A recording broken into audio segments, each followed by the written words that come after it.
Hey, what's up, you guys? This is Jake with Nerds Know Best, and this is my spoiler review for Ant-Man. If you have not yet seen Ant-Man, check out my spoiler-free review on Beige, and you can see that I really did enjoy the movie, but I wanted to talk about more with this movie because there's a lot more to talk about, like with every Marvel movie. There's a lot more to talk about, and I just wanted to get started with just talking in detail about the movie. It's just there's a lot of things I want to talk about, maybe some moments that I loved, some moments that I didn't like, some moments that I thought were just fanboy, just gasmic. You know what you're getting with this movie. You're going to get a really fun, entertaining action movie with, you know, a cool suit with cool shrinking technology. And let me just get started with that right away. The macro photography in this movie, which is the new form of technology that they're going to be using for the Ant-Man technology, is just revolutionary. It is so cool to see Ant-Man shrink down, and it looks incredible. It doesn't look ridiculous like, oh my god, cut to Ant-Man being tall and then cut to Ant-Man being small with big objects around him. It's like, no, he's that tiny in a bathtub. The bathtub seems gigantic. That scene made me just like, wow, this is incredible technology, and this is going to be technology that people are going to try to replicate and not do it better. And the suit also is really cool. I love the suit. It looks great. And I also loved how Michael Douglas, or Hank Pym, made Scott Lang steal it from him, because he's like, I want you to be the Ant-Man, Scott, so steal the suit, please, and then we can talk. I really like that. So as soon as, you know, Scott steals the suit, he puts it on, goes in the bathtub, and then Michael Douglas starts talking to him through the head, through the little headset, and then he can control the ants and everything. That was the biggest thing in the movie that I was like, okay, really? It was the ants. And I thought they were going to be stupid, cheesy, and just not good. But Anthony is, like, great, and which is ridiculous. But there's, like, this... You've seen the movie by now, because you're watching this review. He rides this bug, and his name is Anthony, and then Anthony dies, and it's so sad. I was upset when Anthony died, I'm not going to lie. But it was... I really bought into it, and the way that they were using them to be trained by Scott Lang to actually become this army was so cool. And even when they're like, these electricity ants can override the circuit in Darren's office, I was like, holy crap, that's so cool. I really did buy into I loved the scene actually where Michael Douglas is explaining going subatomic and going just phasing, and you're just shrinking for eternity, going into the quantum realm.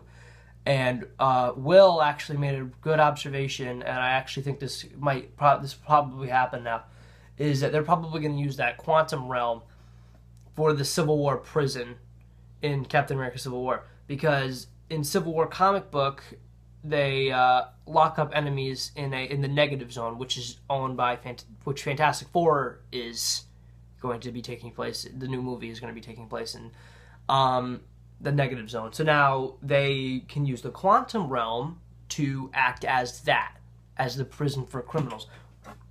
That seems likely, although if they go that direction, who knows if they'll even include that storyline.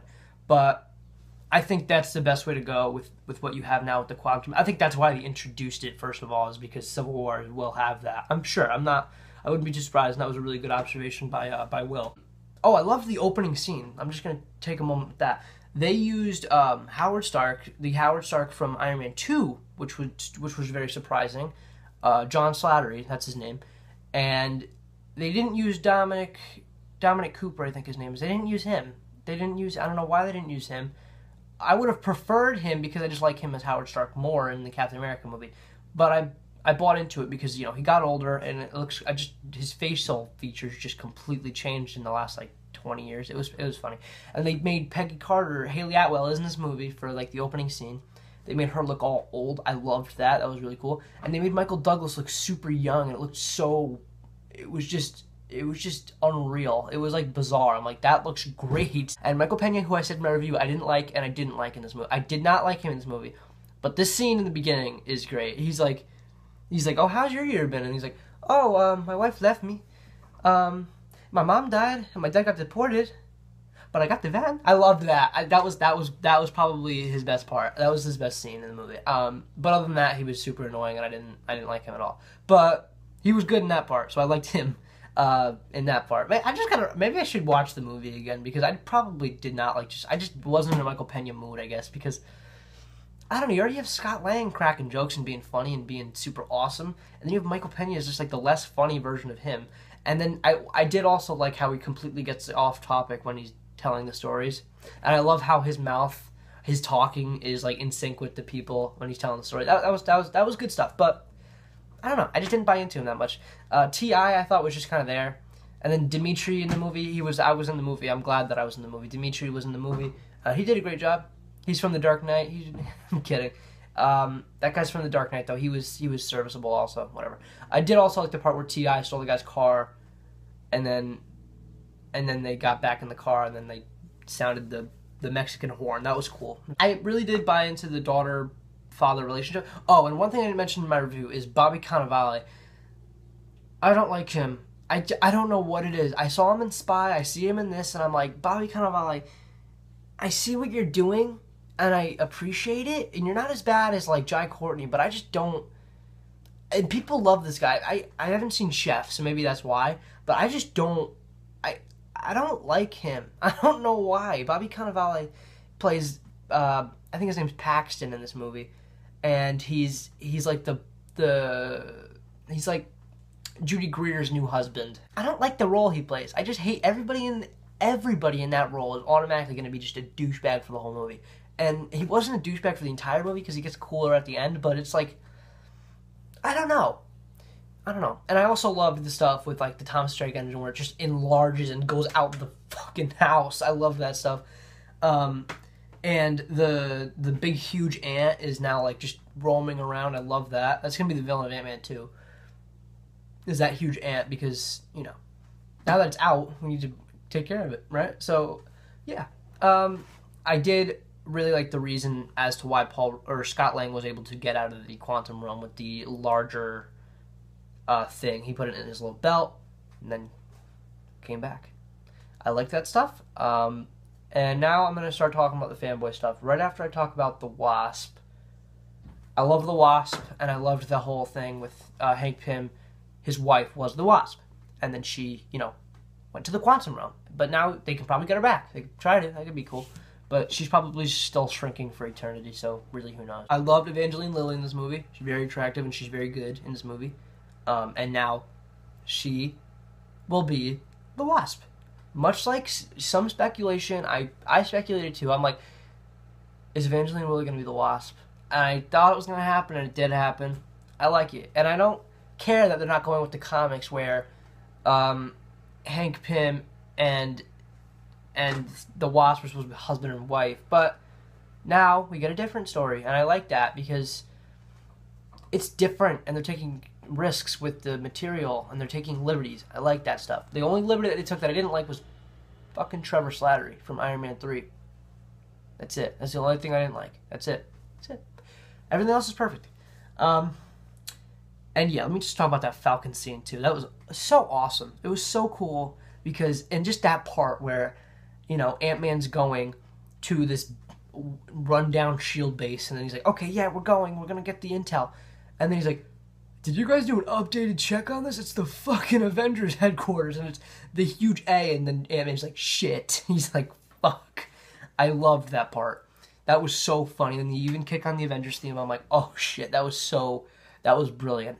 And then then Ant-Man goes down, starts trying to find the intel, and then Falcon's like, the Falcon just flies in, and I'm like, you are the best. I love this part. I love that part of the movie, and that was so freaking cool. And they just fought, and then Ant-Man beat the crap out of him. Like, let's just make sure Cap never finds out about this. That was so great. And then Falcon comes back at the end and references Spider-Man. He's like, we got wall crawlers now. I'm like, oh my god, he's going to be coming soon. He's going to be coming to Civil War. I was like, holy crap. They obviously already met him too, because Falcon's already mentioning him. It's like, holy fuck. That was incredible. So yeah, what else should I talk about? Oh, Yellow Jacket. He looked really cool. But he wasn't menacing, I didn't think, at all. He's just the stereotypical businessman. Although the one scene that I thought was chilling and just very intense for him was when he's standing in Cassie's bedroom, and he's like, "Don't be scared." And then I'm just like, "Oh, that's creepy as hell." That part was great. But she's like, "Are you a monster?" And he's like, "Do I look like a monster?" I loved that part. That was all good. And then the Ant-Man fight, that scene was funny and intense, and I loved it. That was the best third act of a Marvel movie I've ever seen. I'm not kidding. That's the best third act of a Marvel movie I've ever seen. It doesn't take place in the sky. It takes place in a little girl's bedroom. That was it was brilliant, too. I loved that. So then I'll get to the end credit stuff. Yeah, Evangeline Lilly is becoming the Wasp. We love it. I hope she shows up in Avengers 3. Or even Civil War. Who knows? I might be stretching it, because Civil War is already fucking completely just filled with people. I think she'll show up in Infinity War. That'd be cool. Or even just Ant-Man 2. I mean, I'd rather this just be a standalone movie because, what other villains does Ant-Man have? Can you guys comment down below and let me know what other villains Ant-Man has that he can fight? And if not, why don't we just make a movie without a villain? That would be weird, huh? Just make a movie where it's just like Ant-Man just doing stuff. Just doing cool shit the whole movie. That's it. He's running out of bathtubs. He's going down drains. He's stuck in nightclubs. That'd be cool. That'd be fun. Okay, what am I doing? The other really awesome end credit scene. Marvel normally has one really cool end credit scene, and then the other is just like, oh yeah, that was a fun little throwaway end credit scene. No, we get two amazing, just nerdgasm moments in these two end credit scenes. She becomes the Wasp, and it's like, oh, what are they gonna do for the second one? Holy shit. That was how I felt during the second one. The second one was actually bigger than the first one. That's how Marvel should keep doing it, is make these awesome. I don't expect them to, because Age of Ultron had like nothing besides the Thanos thing. But that was the best. I think that might be up there with some of the best end credit scenes of all time with Marvel Studios, Marvel Cinematic Universe end credit scenes. That was one of the best. That and the first Iron Man. Those were two the best end credit scenes I've seen. I was like, that is amazing. I love that. Basically, Falcon and Cap shows up. I didn't think Cap would show up. I loved that Cap showed up. I was like, holy shit, that's him.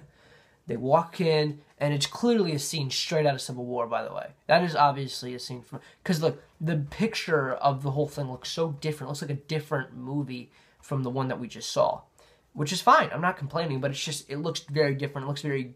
I don't want to say much more professional, but it looks different. And it looks like it's got that Joe and Anthony Russo stamp. I think they directed it. I think that's a scene straight out of Civil War, I'm going to be honest. They walk in, they find Bucky just sitting there, and he's like, with his hair also, and they play that music. I can't replicate it, but it was cool. And then he's like, do we tell Stark? And he's like, no, he won't believe this. And it's like, oh my god. He's like, they're already starting with the Civil War. I loved it. It was so cool. And the rumors are flying around with Bucky and what he did. And I love that. And it will give Tony a real reason as to why he hates this whole thing. And I love that. So I'm super pumped for Civil War. I loved that end credit scene. I can't wait to see now Scott Lang will show up in Civil War. And then Falcon goes, don't worry, I know a guy. And I'm like, oh, they're totally talking about Ant-Man. Holy shit, that's going to be so cool. I'm so excited to see Civil War. I loved Ant-Man. It was really cool. Just some weak parts with the villain and Michael Pena. That's it. But yeah, what did you guys think of Ant-Man? Full spoilers in the comments. Go ahead. Let me know what you thought of it in full spoilers. And I'll see you guys next time. Thanks so much for watching. Bye.